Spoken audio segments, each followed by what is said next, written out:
Rage and autoimmune disease.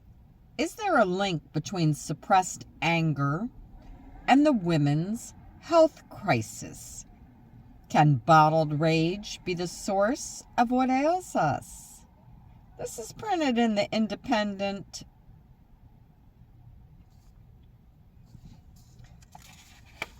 According to a 2020 study, autoimmune diseases disproportionately affect women, accounting for nearly 80% of the cases.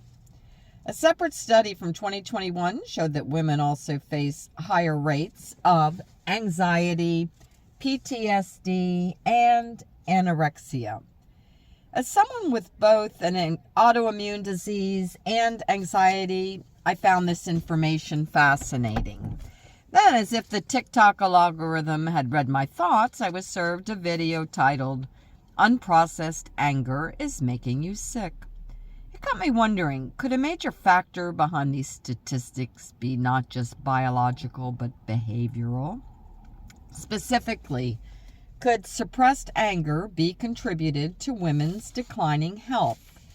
Like many women, I've struggled with expressing anger. Therapy has helped me recognize how deeply ingrained this issue is. Women are conditioned to self-silence and be caretakers while keeping quiet and polite. Anger, in particular, is seen as a masculine emotion because it's something we all experience and should be able to express in healthy, regulated ways. When we don't express it, does it manifest in our bodies as illness?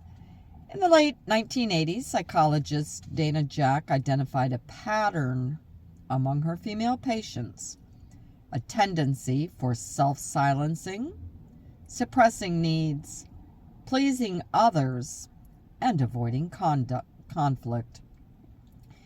She linked this behavior to a heightened risk of depression. More recently, a study from the University of Pittsburgh found that suppressed anger in women of color correlated with a 70% increased risk of arteriosclerosis, raising their risk of heart disease. The idea that bottled up anger can affect physical health resonates with many women. Sarah, 37, from London, was diagnosed with pernicious anemia at 21 after struggling with anorexia. Later, at 34, she was diagnosed with fibromyalgia following multiple emotional and physical traumas. A recurring theme was the overwhelming sense that I wasn't being heard, she says. The more I fought for support, the less I received, leading me to retreat into silence. The anger I felt towards family, friends, perpetrators, and society had nowhere to go. It settled in my body, manifesting as pain in my gut, chest, shoulders, and throat. I realized that this pain was somatic, a physical manifestation of unprocessed emotions. To release it, I turned to ecstatic dance, massage, diaphragmatic breathing, body scanning, and grounding techniques. Sometimes after a session, I cry and physically feel the trapped emotion leaving my body. Now, Sarah actively practices these tools to prevent both old and new pain from accumulating. If I don't, my body shuts down. Widespread pain, skin sensitivity, headaches, jaw tension, extreme fatigue, memory fog, and emotional instability. While my fibromyalgia specialist prescribes painkillers, physiotherapy, and homeopathic medicine, we both agree that physical somatic action is the best way to manage my condition. But you give him pain pills anyway.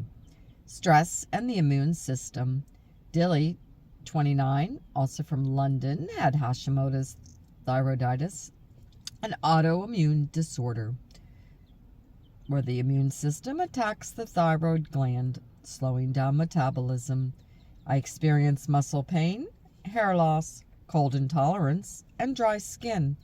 My gut slows down, leading to weight gain, but worst of all, it affects my mood and energy.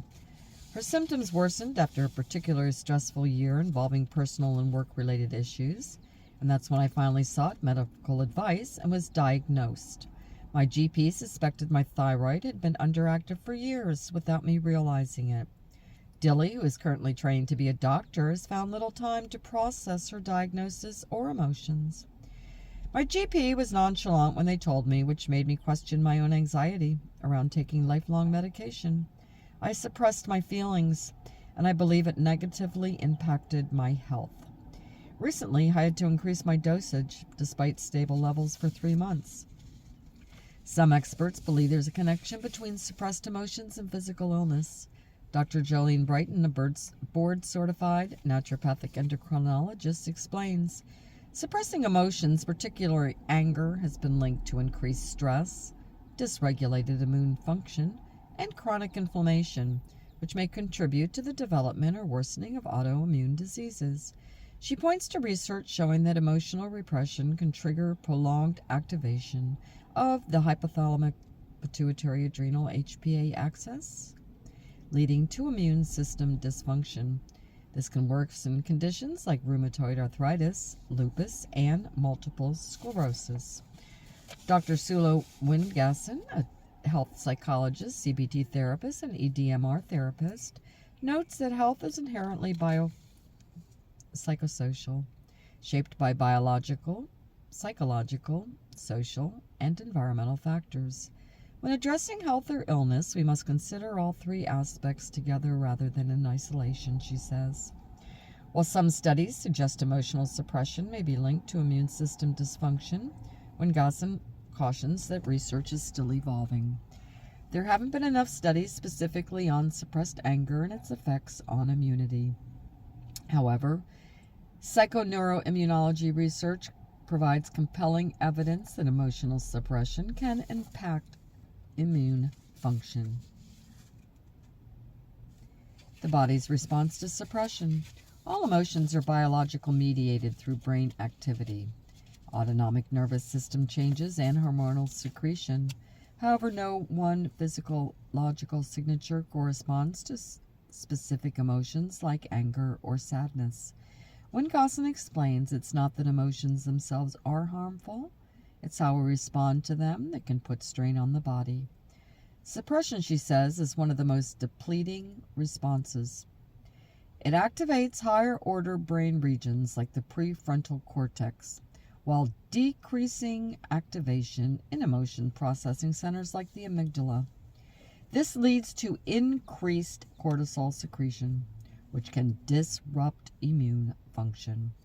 Cortisol can both inhibit immune responses, making the system slow to react, or overactivate it, leading to inflammation, a sign of immune dysfunction.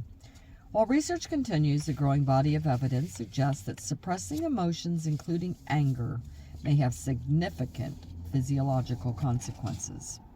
Finding healthy outlets.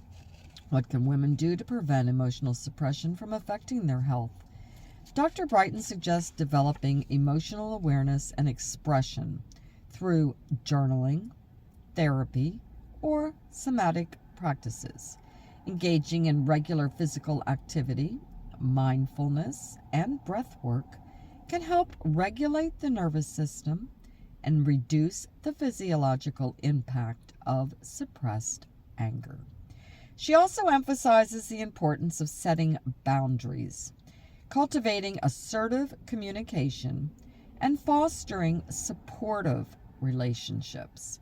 Expressing anger in constructive ways can help reduce the stress-related risks of immune dysfunction and inflammation, she says.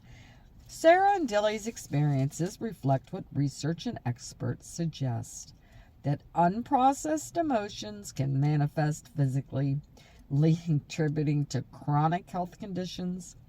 Whether through therapy, movement, or mindfulness, properly acknowledging and processing your emotions, especially anger, may be a crucial step in maintaining both mental and physical health.